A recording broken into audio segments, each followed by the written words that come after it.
dedicated to Eastern and Southern Kentucky. This is WYMT Mountain News First at 4. Good afternoon, and for one, I'm Steve Hensley. First at 4, a popular Eastern Kentucky restaurant caught fire early this morning. And as WYMT's Dakota Makers reports from Prestonsburg, a co-owner is already working to build back what was destroyed. Now, crews were called out to Pig and a Poke here in Floyd County just a little after 7 o'clock this morning. City of Prestonsburg Fire Chief Mike Brown tells me he was the first person on scene. He says the fire began in the kitchen and they had it under control in about 30 minutes. Co-owner Rick Hughes tells me the kitchen is a loss and the overall damage is going to take a lot of work to repair. You go up the hallway. The hallway is pretty bad. Upstairs, we're going to have to do some repairs to the ceiling. You know, we'll have to do some work upstairs. There's quite a bit of water laying around right now. Now the fire chief tells me they do not suspect arson, but the fire remains under investigation. In Floyd County, Dakota Makers, WYMT Mountain News. The co-owner also told us a couple of restaurants have reached out to show their support as Pig and a Poke begins the rebuilding process, and he adds he's thankful no one was there when the fire happened. A man is facing charges after a bizarre police chase Saturday night that started in Wayne County and ended in Lexington. Authorities say 22-year-old Chase Jackson of Monticello is in custody after police say he stole a Monticello police cruiser with weapons still inside the vehicle. Kentucky State Police Sergeant Robert Purdy says any pursuit is dangerous, but this one was especially so because the officer's weapons were still in the stolen vehicle. He adds that thankfully, these instances do not happen too often. Pursuits of a stolen police car, it's a pretty rare thing. This isn't something that we see every day. It's not anything that we necessarily know how to respond to. You know, the best that we can do is take the information that we have and end it as safely and peacefully as possible. The chase came to an end in Lexington, where officers say Jackson tried running away from police on foot after running into a KSB cruiser. Nobody was injured during the pursuit. The Eastern Kentucky University community is mourning the loss of a professor. We have learned Dr. Suzanne Byrd died after being hit by a car last week. Those who knew her say she loved teaching students, people like Jana Herron, who worked as Dr. Byrd's teaching assistant in the late 1990s. She calls the news devastating. With sadness, because I truly think that Eastern Kentucky University has lost a precious person who genuinely invests in the lives of the students that are there. The university is in the process of reaching out to Byrd's family and figuring out ways to honor her. Richmond police are still investigating the crash that killed Byrd. So far, no criminal charges have been filed. A Tennessee pastor tackled and disarmed a man who pulled out a gun during a Sunday church service. Police say Desire Baganda approached the altar with his gun drawn at Nashville Light Mission Pentecostal Church.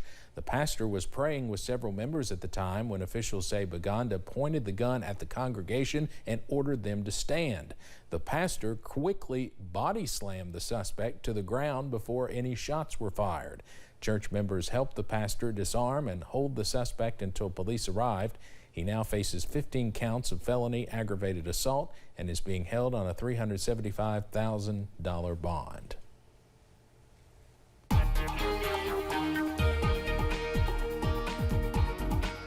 High pressure in place today has kept things dry and actually on the milder side as we've gone through the beginning of our work week. You see that from our cameras around the region. I-64 at Moorhead, nothing but blue skies so far today.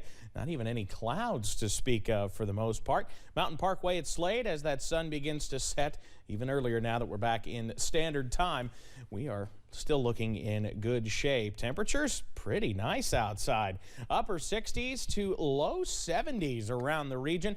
A couple of degrees cooler in the Big Sandy, closer to those middle 60s in Pikeville and Logan and even into Prestonsburg. But all told, not a bad afternoon around the mountains. A clean sweep on Pinpoint Doppler.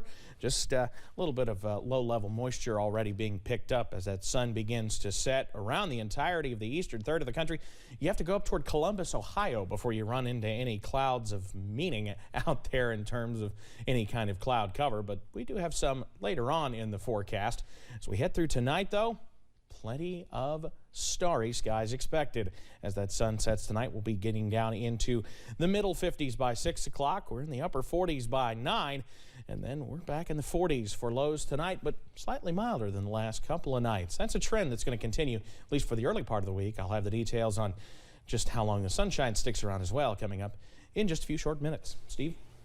All right. Thank you very much, Evan. I forgot to mention at the top of the newscast that Governor Beshear is holding a COVID news conference, which you can see on our Facebook page and our second channel, Heroes and Icons. He did just announce, we understand, that Kentucky has surpassed 10,000 COVID-19 deaths. 10,000 COVID-19 deaths in Kentucky. Again, you can watch his news conference over on our Facebook page or H&I.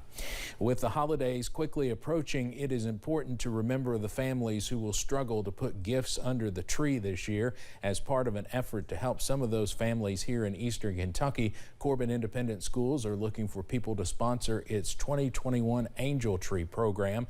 This involves students of all ages, and monetary donations are accepted as well. I could talk about the impact for hours. You know, I think that for me, the best part of it is just how it brings so many different parts of the community together around this one central purpose of making sure that kids have something to open. If you're interested in sponsoring a child this year, contact the Family Resource or Youth Services Coordinator at one of the Corbin Independent Schools. The Kentucky Wildcats are looking to rebound after a shootout loss against Tennessee. WYMT's John Lowe has more from Lexington on what Coach Mark Stoops had to say about the state of the team. It's a new day, a new week in Lexington, with Coach Mark Stoops and the Kentucky Wildcats getting set to enter the proverbial fourth quarter of the 2021 season. Now, the Wildcats were shut out in the third quarter of the season, dropping 3 straight, most recently to Tennessee, just less than 48 hours ago. Coach Stoops says that there is still plenty to build from after that shootout loss. It says his team is more motivated than ever to close out the year. You know, as far as team morale and where we're at, things of that nature, I'm very optimistic. I know our team. I know a lot of our leaders. I've seen a lot of them. I've talked to a lot of them after the game. They're highly motivated to finish the season. So we got to get back on track. We go on the road again this week to Vanderbilt, a team that you can see is showing a lot of spurts of playing some very good football, very inspired football. All right, now Coach Stoops also had some injury news for the media this afternoon, saying that offensive lineman and former West Jessamine star Eli Cox will likely be out for the season. Of course, we'll keep you updated on that situation and on the Cats throughout the week. But for now, in Lexington, John Lowe, WYMT Mountain Sports. John, thank you. The Wildcats will play at Vanderbilt on Saturday. Kickoff is set for 7 p.m. Let's head over to Wall Street now on this Monday. The Dow closes up today more than 104 points. Some $6 million lost in a ransomware attack over the summer has been taken back by officials. The Justice Department announced law enforcement seized the ransom payments from a Ukrainian national who was arrested in Poland last month. According to the indictment, the 22-year-old is accused of using ransomware on a Florida-based software firm over the 4th of July weekend, infecting up to 1,500 businesses worldwide. The suspect is facing several charges and is being held in Poland pending extradition to the United States. Seeking care at a hospital could infect you with COVID. One analysis shows it has happened to more than 100,000 people in the U.S. Kaiser Health News examined Medicare records to come to that conclusion. However, the data comes from 2020 when protective gear and COVID tests were in short supply. The study's authors note that the number is also likely an undercount since they only had access to records from Medicare and state records from California and Florida. It's unclear if the majority of COVID transmissions in hospitals came from other patients or caregivers. The Biden administration says it is prepared to defend its new COVID vaccine rules. The comment comes as vaccine regulations for workers due to go into effect in January are facing new legal challenges. A federal appeals court in Louisiana temporarily halted the requirement that companies with 100 or more employees ensure they are vaccinated or test for COVID weekly. Meanwhile, about 4 million federal workers face a November 22nd deadline to get vaccinated. The administration says it is confident the rules will withstand the court challenges. The president and the administration wouldn't have put these requirements in place if they didn't think that they were appropriate and necessary, and the administration is certainly prepared to defend them. Meanwhile, First Lady Jill Biden visited a COVID-19 vaccination clinic at an elementary school in Virginia today as part of an effort to encourage parents to make sure their 5 to 11-year-olds get their shots. Competing airlines joined forces in London for a unique show of solidarity and celebration today. One jet from British Airways and another from Virgin Atlantic took off at the same time on parallel runways from Heathrow Airport, both heading for JFK Airport in New York. It celebrates the first day since March 16th of last year that most UK nationals are allowed to travel to the U.S. This is just one of many responses to the change. We'll take a more in-depth look at reactions to the U.S. decision to allow entry for fully vaccinated travelers in our next half hour. 50 days later, red-hot lava is still lighting up the sky on the Spanish island of La Palma. Now it is becoming a magnet for tourists.